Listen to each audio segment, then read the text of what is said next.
Good morning, students. Today I am going to explain English reader, that is Gulmohar 6, and the name of the chapter is 5 and poem After the Storm. And what is this chapter about? In this chapter the poet has written about the morning after a severe storm, and the sun is now shining brightly and the birds are singing their sweet songs, while the previous night was filled with the sounds of gently flowing water. The daylight is being enjoyed by creatures and animals, and the love of sun, and they are out by love of the sunlight. The grass also is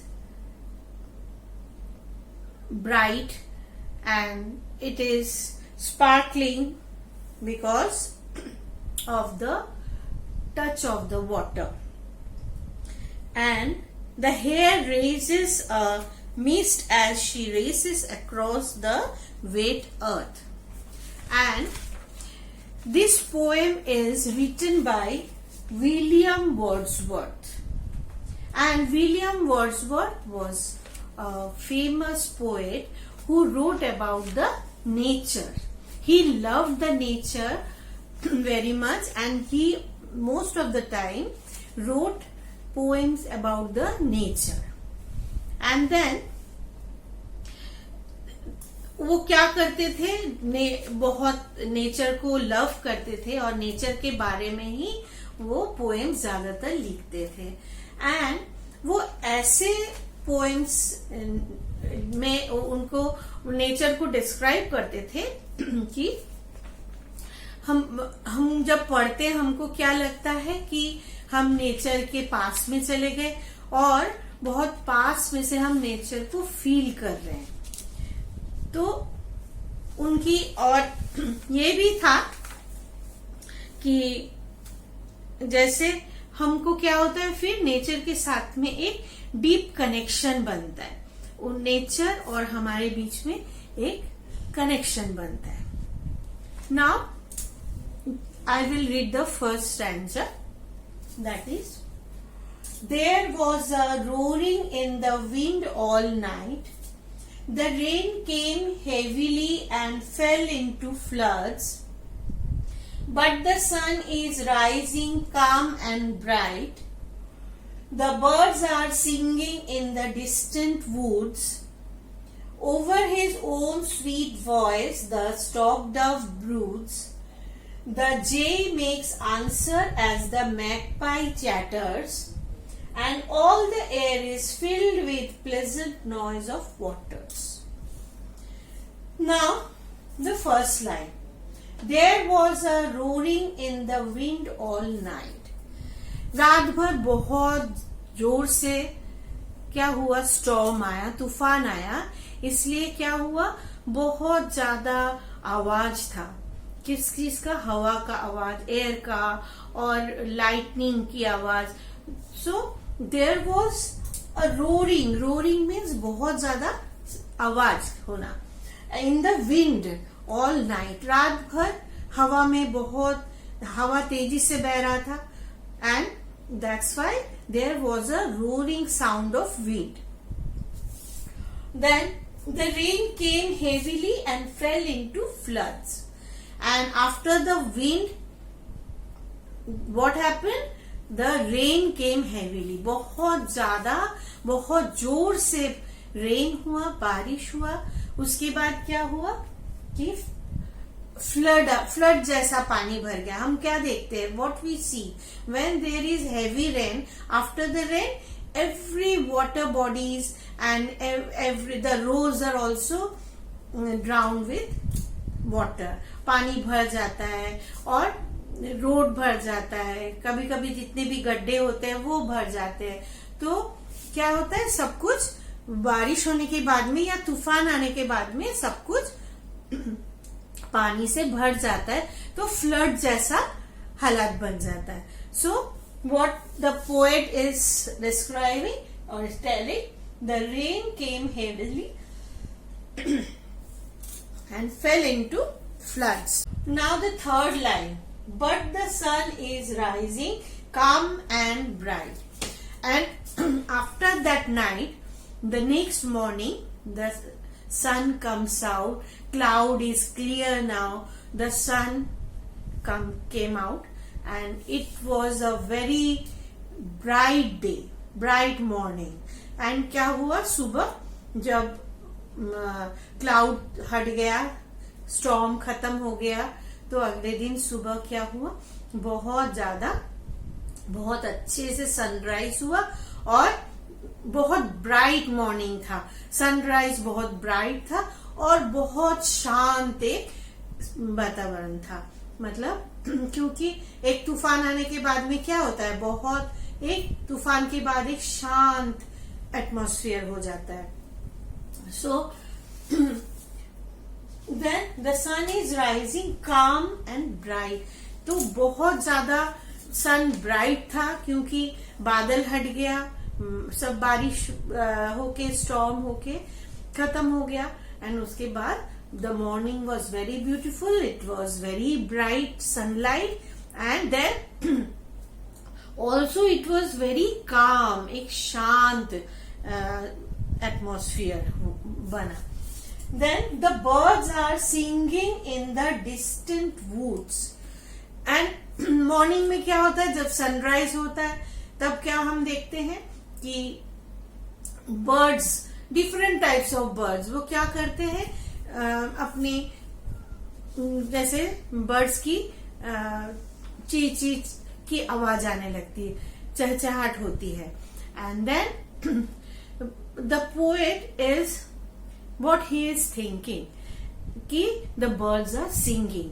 poet क्या सोच रहे, उनकी imagination कहाँ जा रहा है, वो birds, हम क्या देखते हैं कि बर्ड्स आवाज कर रही है, बर्ड्स सुबह सुबह सनराइज के बाद इधर उधर उड़ती जाती है, इस पेड़ से उस पेड़ में बैठती है। लेकिन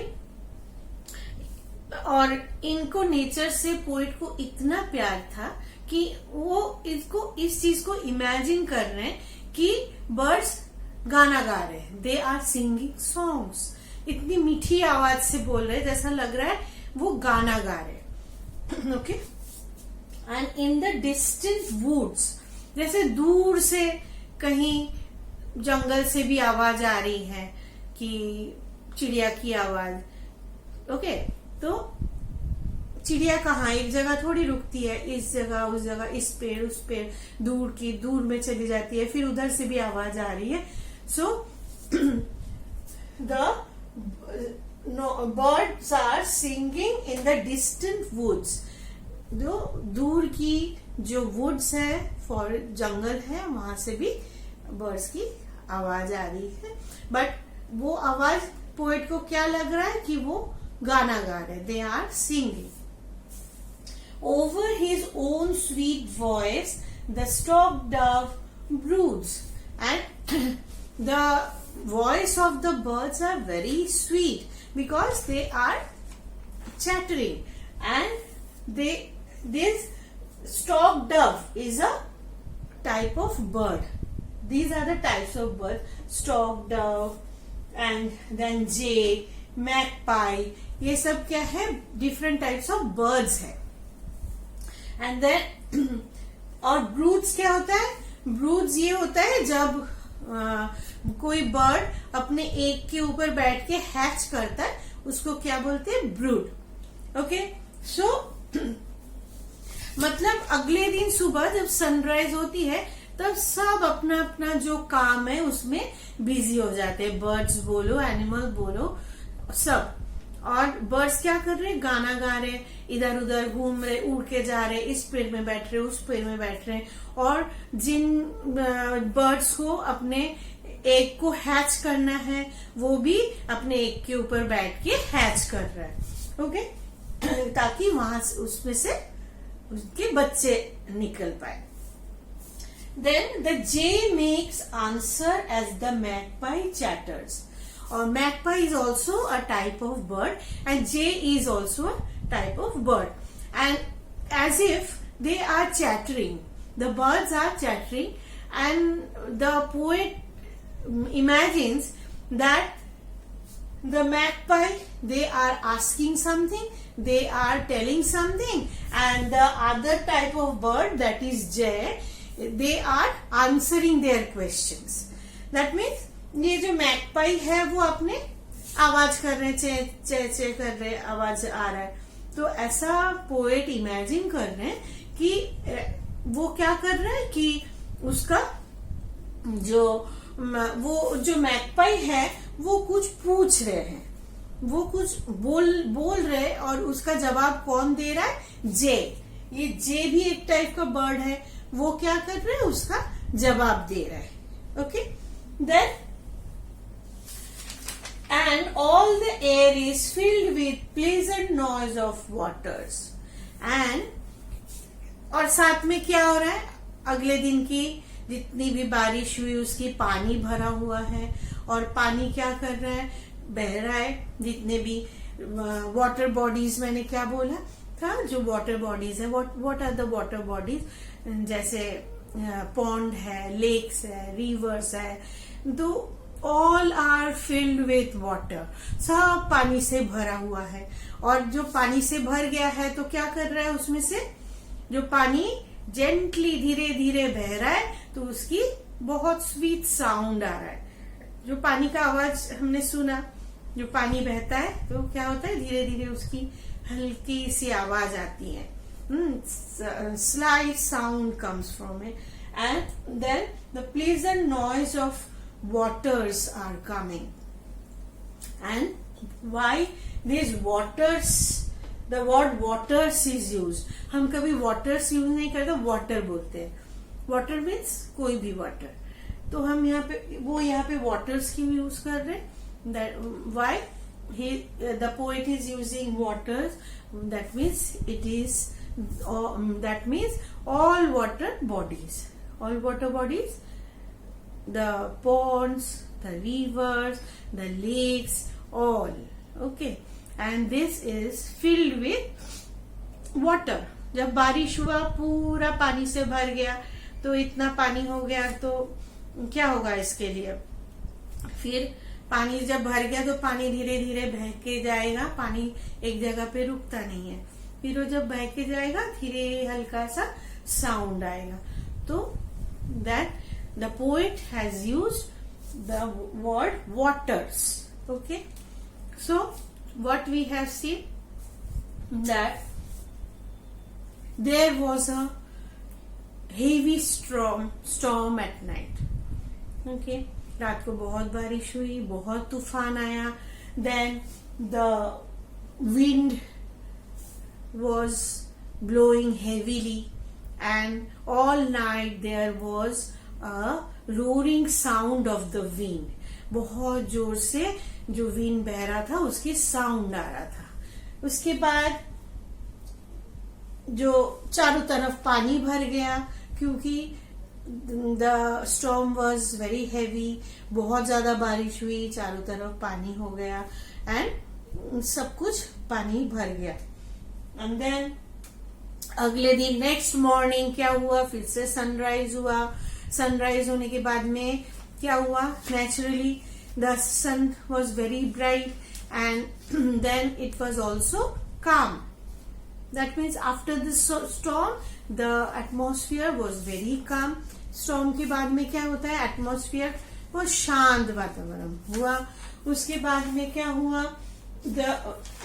all the birds and animals, they came out and they started their daily activities.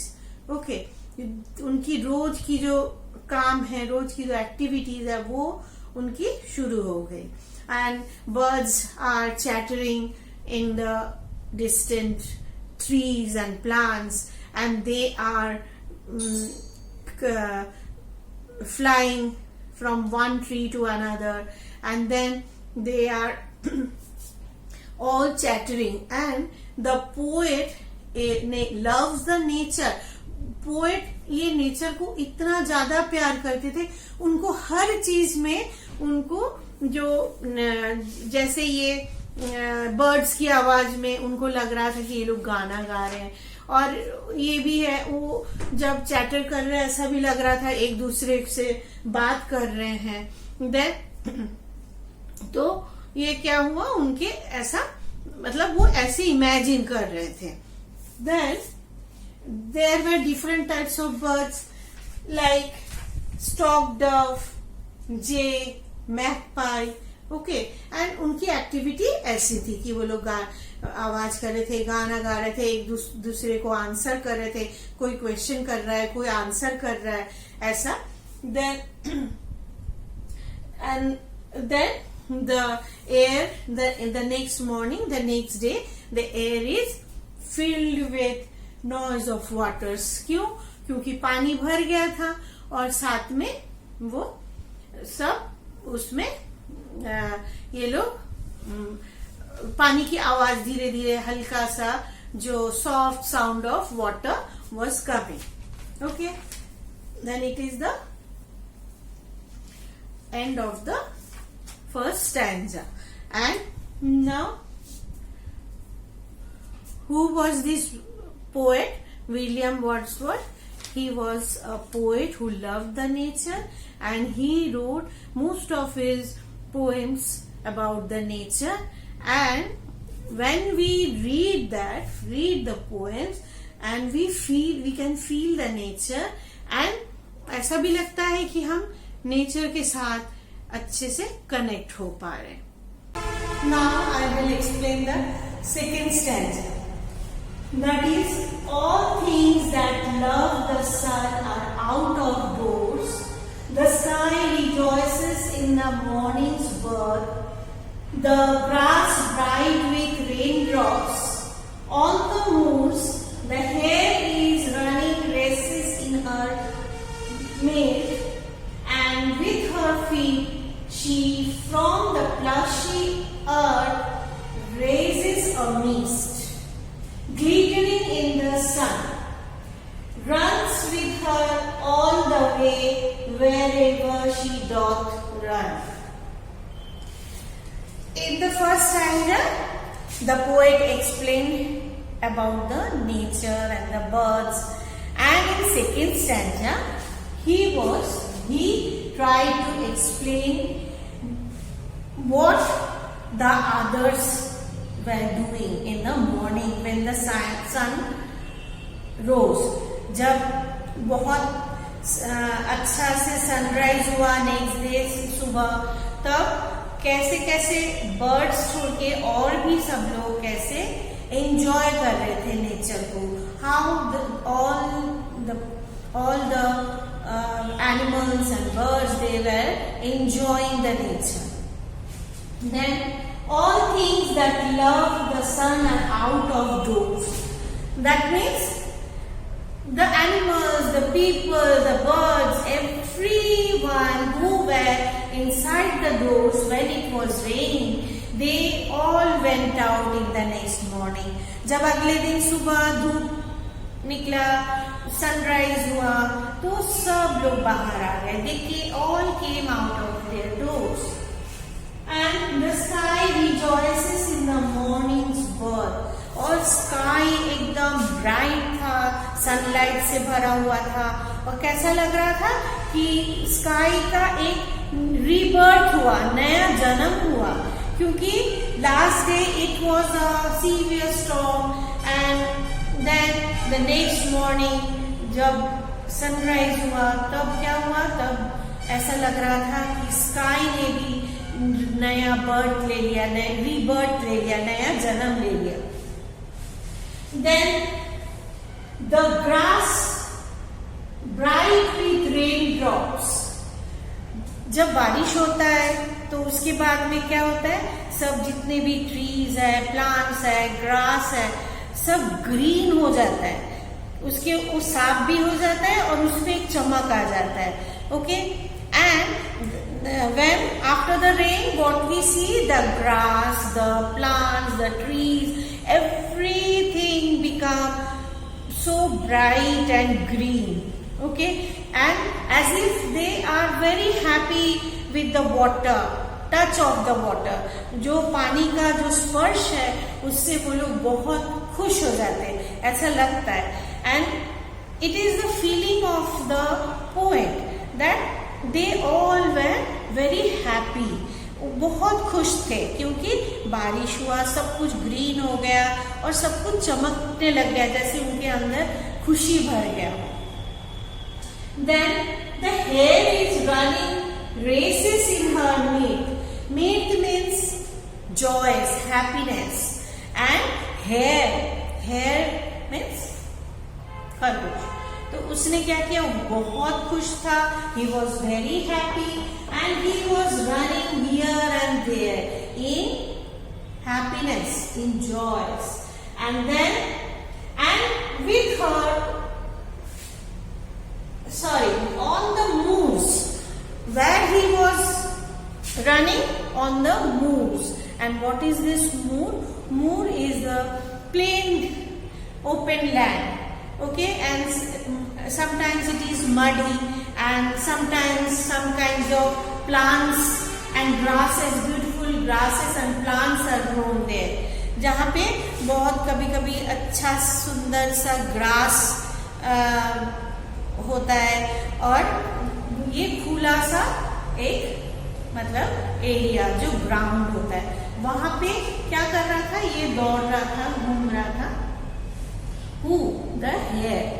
And with her feet she from the plushy earth.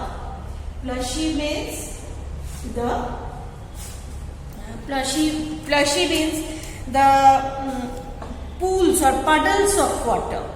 Okay, जहाँ पे पानी जमा होता है, जमा रहता है. जैसे बारिश के बाद हम क्या देखते हैं, रास्ते में छोटा छोटा puddles होता है जहाँ पानी वाटर जमा हुआ होता है, that is plushy.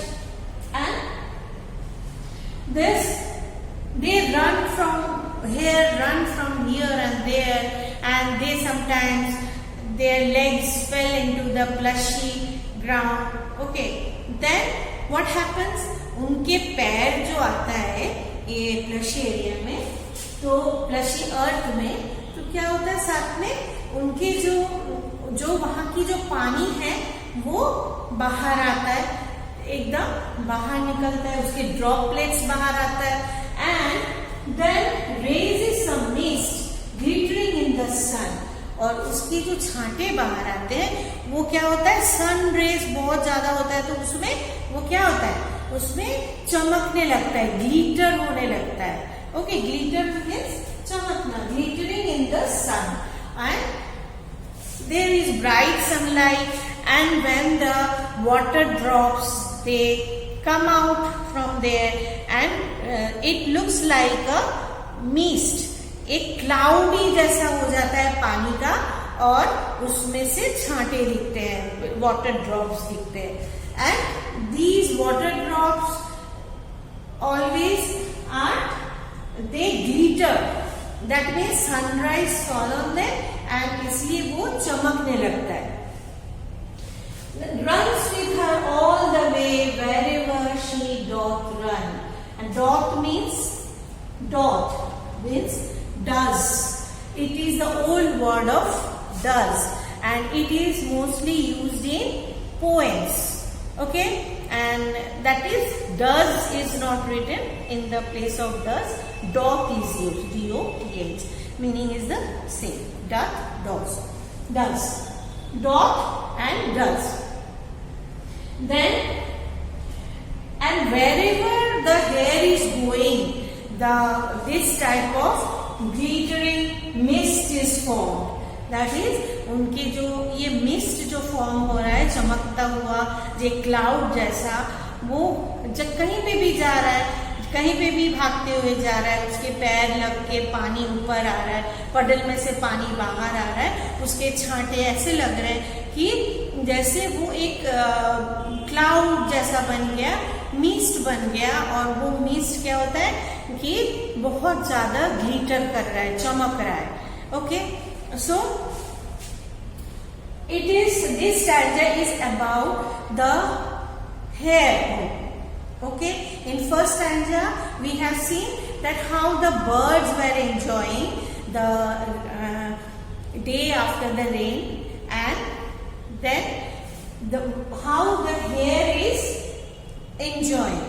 And firstly, the sky is also very happy because of the bright sun, because yesterday night there was storm, and after the storm sun is very bright and the sky is very happy. Then grass is also is very bright and it is also glittering, and because of the raindrops fell on the grass, and then it has become very green and it is also glittering.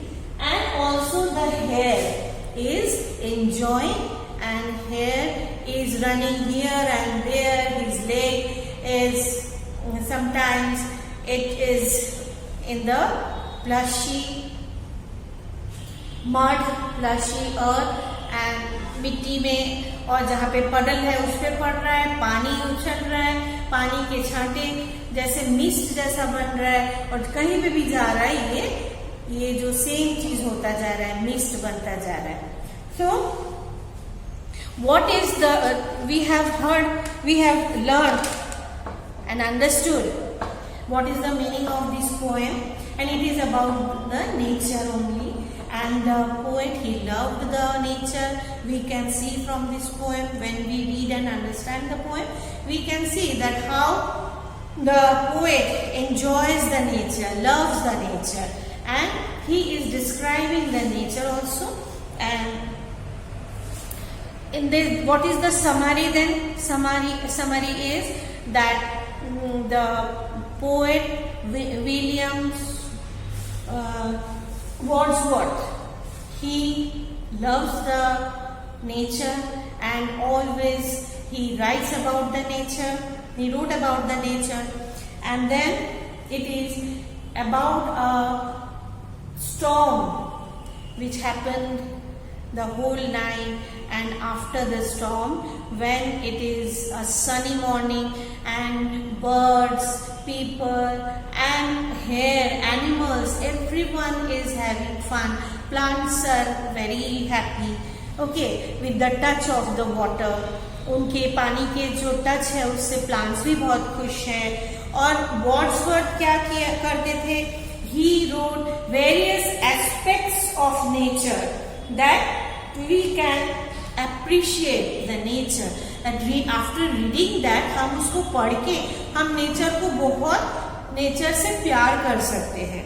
And moreover ऐसा हमको भी लगता है कि हम जब ये पढ़ते हैं तो हम नेचर के बीच में चले जाते हैं, नेचर को हम पर्सनली एंजॉय कर रहे हैं. So this is the deeper connection of the poet with the nature. Nature के साथ उनका बहुत ज्यादा एक डीप कनेक्शन